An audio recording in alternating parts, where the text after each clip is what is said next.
These goats love attention. Usually, yeah, they've been biting on my pants. Ow, that was my knee. All right, come on, cutie. They're just super friendly. I love them. Kids. And then here's Mama. I'm also a kid. What? Who said that? Are these goats talking to me?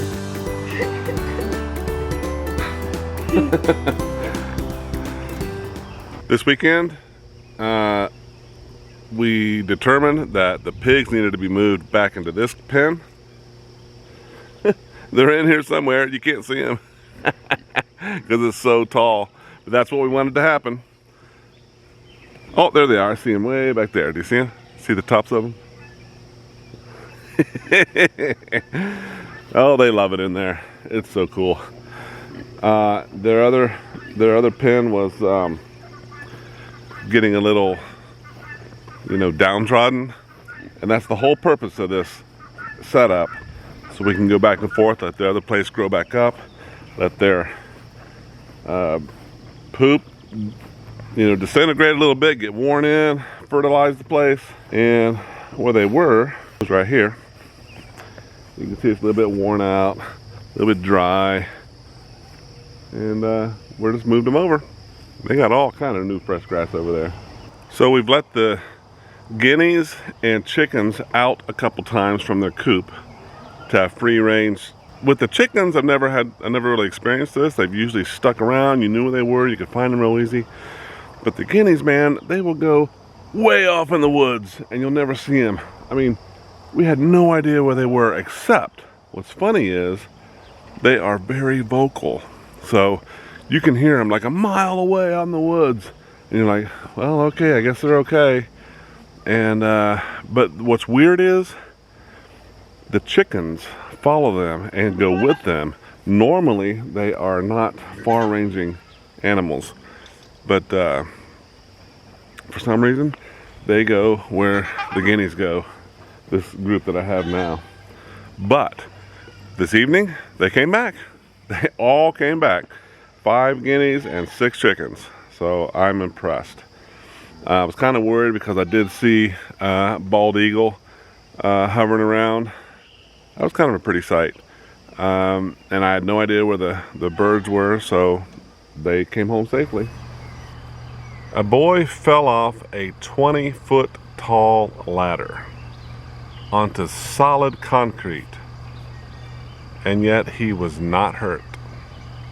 Why is that? Answer coming up.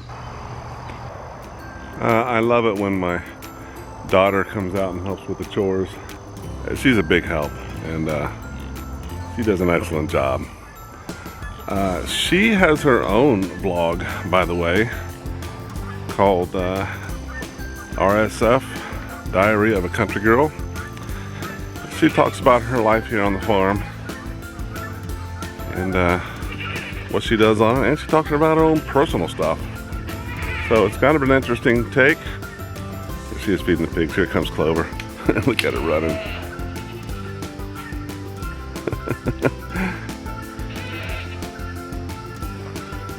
So she is every day practicing with her fair goat. It's a boar, and that thing is just a piece of meat, man. It's a thick thing compared to the Myotonics I have. It is a different experience with him, and he is a compassionate, loving goat that wants attention. So he's like a bull in a china shop, man. If he gets around you at all, you know it. He's almost knocking you down, trying to get your attention and your love. And he'll jump on you. He'll just push against you. And he's a bigger, kind of a goat. So you feel it. Well, I said my daughter helps with the chores. She came out here on her own, and it was amazing. Didn't have to ask her, but she swept the floor out here in the barn. There was no straw or hay where we walk now. It looks like a whole different place, man. I can't even stand it. It's awesome. Well, she's watering this right here, I see. That's how she does the watering. I see what you did.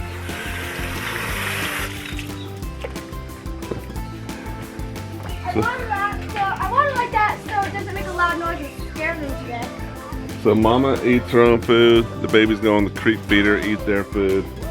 Mom sometimes tries to get in there and gets stuck. Very frustrating. Carpenter eats over here. Oh, he knew his name. Eats over here. What's up there, big guy? So, everybody's getting fed and water. I think the bucks need something. Yeah, I know. I was just Okay. checking. All right. I was getting the water from here. So where the goats gnawed on this tree right here, it weakened it, and a storm came and blew the one half of this tree that was still living. It cracked it, and now it's leaning over, but the leaves are still green, but it's not going to survive, so I'm going to have to cut it. I hate it because it's an awesome sycamore tree. I love sycamore, but the goats did their number on it, and it lost the battle.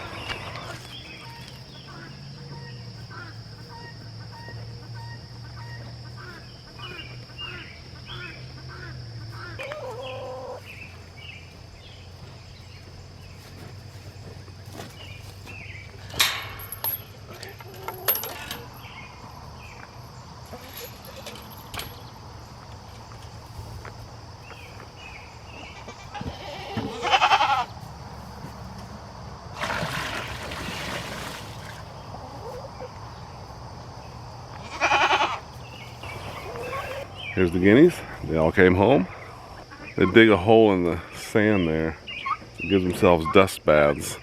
And it's pretty cool in that little spot too, so. And they all share it. One big happy family. Gotta love it. So again, an update on the weed killer. I sprayed all along here and in here.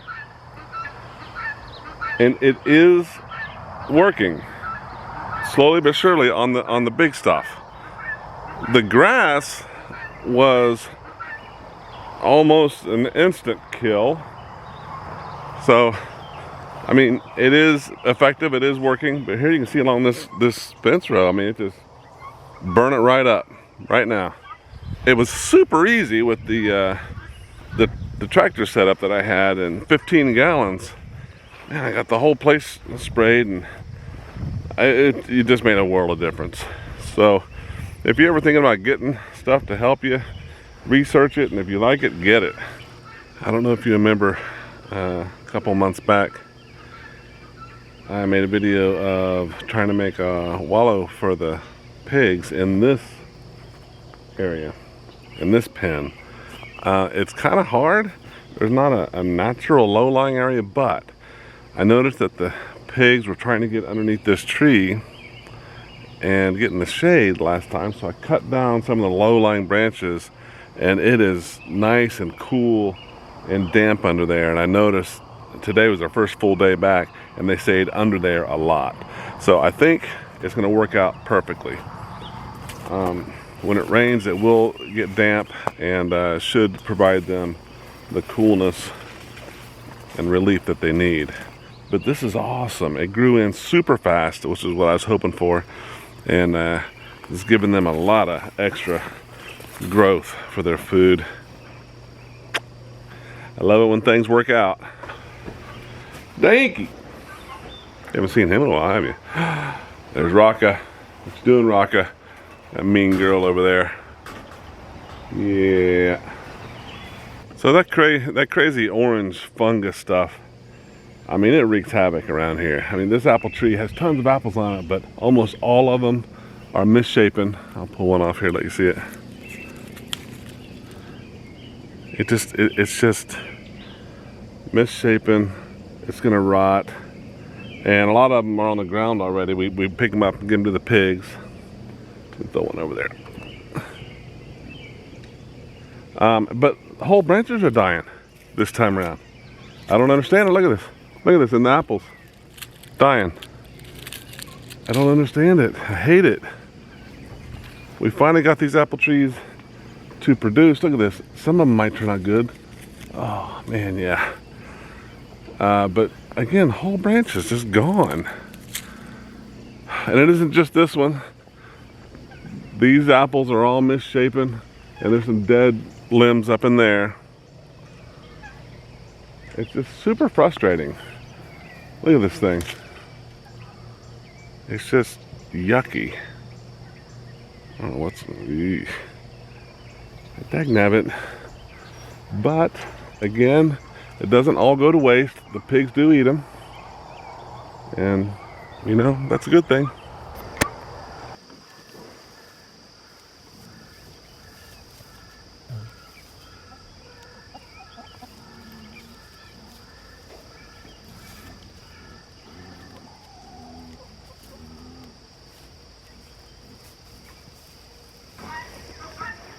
So I'm not sure if I mentioned this, but when I first got the goats, and I always wanted to have fainting goats, so that's what I started with. I built some things they can climb on, things they can play on. One of them was this, and it's made out of pallets. Pallet is the ramp, and then pallets are underneath and a pallet on top. It must be, wow, I'm thinking 5 years old or more. In fact, I have to check it for stability. But the point is, I found out that adult myotonics rarely climb on things. Maybe it is just instinctual that they're fainting goats and they know if they're up high and they faint that they're in danger. But it's super rare that they would get up on anything. I even brought that big stump right there. A neighbor tore a stump out of his yard and I said, I'll take it. I want the goats to climb on it. Super rare that an adult will even put their feet on it. Now, the kids do climb, and they will climb on that, and they will climb on the stump. But once they get to a certain age, nada, nothing. So it isn't really worth having a bunch of climbing fun things in here.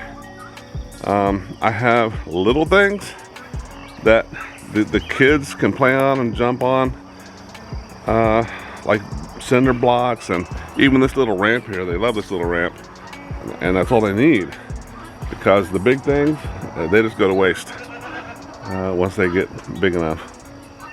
I don't know, but you don't really need things for them to climb on, because they'll just trip over a twig and faint dead away with their legs straight up. It's funny.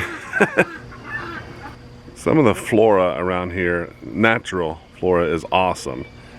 You can't tell right now, but these right here are blackberries, and they're all through here and all around here. And we can pick them in late summer if the birds don't get them first. There's a red one coming in. It's going to be a blackberry, but it's red. We have these little rose bush thingies. They're all over the place. They're pretty flowers. Look at them. And what else was I going to show you? I thought there was something else in here. Doggone it. Oh, well, we have these honeysuckle things right there. They're really pretty too. We have morning glories. We have wild grapes. There's just all kind of stuff in here. I love it. And again, some of the natural trees we have here that we have not planted are walnut, pawpaw, sycamore, tulip, cottonwood, sassafras. All of that is on this property. Hickory, oak. There's just a huge array of things that is just awesome around here. We even have lots of hedge apples, some natural crab apples. It just keeps going on and on and on. So a lot of wildlife, a lot of coons, foxes, turkeys, deer. We see them on the property all the time. I saw a bald eagle today. We have hawks. We hear owls all the time. It's just, this right here is a wild grapevine. These little guys here are going to turn into grapes, clusters. They're too bitter really to eat, but the animals like them, so it's nice to have them. Here's some more. Look at all these clusters that's going to come all over the place. Wow. You hear all kind of birds all the time. It's just a little sanctuary around here. But having said that, all those wild animals around here makes it a little bit problematic when you're raising chickens and guineas. The guineas will be able to fly up into trees and evade predators. Most of the predators. Flying predators could probably take them out. But the chickens, that's why their coop, I don't know if I ever showed you this or not, their coop is completely enclosed. Around all the sides is chain link fence. That was for dog kennels. And over the top, I have placed chicken wire itself. You can see the chain link right here. And then on the top, chicken wire. Also on the outside is this small square plastic fencing, whatever you want to call it, netting. That's to keep smaller birds out, to keep them from eating their food.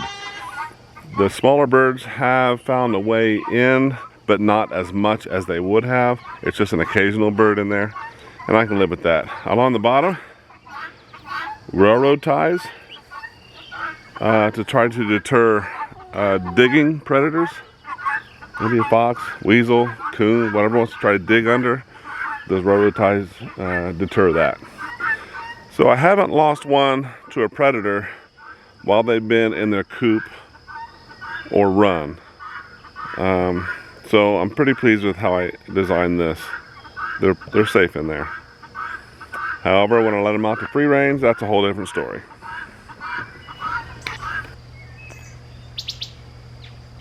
Why wasn't the boy hurt when he fell off the 20-foot tall ladder? Because he fell off the bottom step or bottom rung. Yeah? Hey, thank you for watching. Please like and subscribe to continue being a part of all the adventures and stories that happen on Rubber Soul Farm. I hope we can spend more time together on the farm. But until then, enjoy your animals and take care of yourselves.